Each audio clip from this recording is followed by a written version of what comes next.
He said he was 18. Maybe he was 16. Maybe 15. In the chaos of the Civil War, that could be enough. A lie, a signature, a quick glance from a recruiting officer, and suddenly a boy had a uniform, a rifle, and a place in the army. But once he stepped into that world, his age stopped being just a number. It became a question of power. Who had the right to define him? His parents, his officers, his government, or the war itself? For thousands of boys, enlistment promised something bigger than service. It promised escape, adventure, honor, a chance to be seen as brave, useful, and grown. For many, that mattered deeply. In a culture that tied manhood to courage, duty, and sacrifice, war looked like a shortcut into adulthood. A boy could leave home as someone small and return, if he returned at all, as someone transformed, someone who had proved himself. That was the dream. Then came the army. The first shock was not always battle. Often, it was camp life. Disease spread fast. Food was poor. Shelter was rough. Marches were exhausting. Discipline could be harsh. Days were filled with boredom, discomfort, and uncertainty. Boys who had imagined glory found mud, hunger, lice, homesickness, and fear. And then came battle. Smoke, noise, confusion, screams. Men torn apart in seconds. Whatever fantasies had carried a boy into uniform rarely survived his first real encounter with war. The army did not care much about youthful idealism. It cared whether a recruit could carry a load, follow orders, stay in line, and keep going. Some boys adapted. Some won the affection of older soldiers who joked with them, protected them, or treated them like younger brothers. A few earned admiration for their nerve under pressure. But kindness in camp had limits. Once a boy was accepted into military life, he was expected to do his share of the work and bear his share of the risk. At home, parents often saw things very differently. A son who had slipped into the army might look like a soldier in uniform, but to his mother and father he was still a child, still someone under their protection, still someone who had no business standing in a line of fire. And so families fought back. They wrote letters, they filed petitions, they appealed to officers, politicians, and federal officials. Some argued that their sons had enlisted without permission. Some insisted they were plainly too young. Some said the family depended on the boy's labor at home. Others were driven by terror as news spread of sickness, battlefield slaughter, and the brutal realities of army life. The boys themselves were often divided. Some begged their parents not to interfere. The uniform had given them status they had never felt before. It made them visible, respected, important. Others wanted desperately to come home, but feared the humiliation of leaving. To go back was to admit weakness. To stay was to risk everything. That tension exposed something larger than family conflict. It revealed a struggle over who got to decide what age meant. At home, age had usually been measured through parental authority.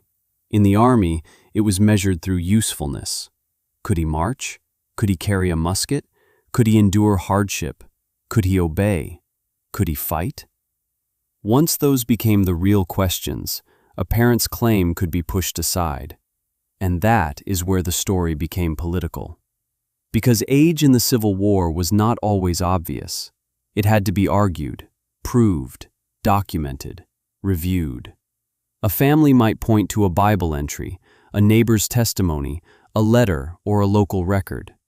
An officer might point to enlistment papers already on file. A surgeon might be asked whether a recruit looked old enough for service.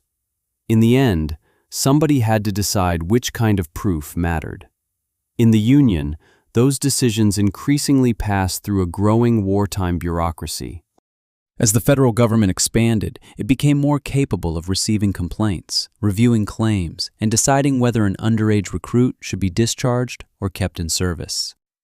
That process mattered for more than individual cases. It brought the government deeper into the life of the family. Officials were no longer dealing only with soldiers. They were deciding when parental authority still held and when military necessity would override it. The Confederacy faced the same conflict, but under even greater strain. Parents protested there too.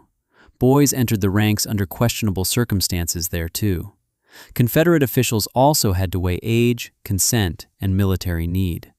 But the South had fewer resources, fewer reserves, and less room to maneuver. As casualties mounted and the war dragged on, the pressure to keep soldiers in the ranks only grew stronger.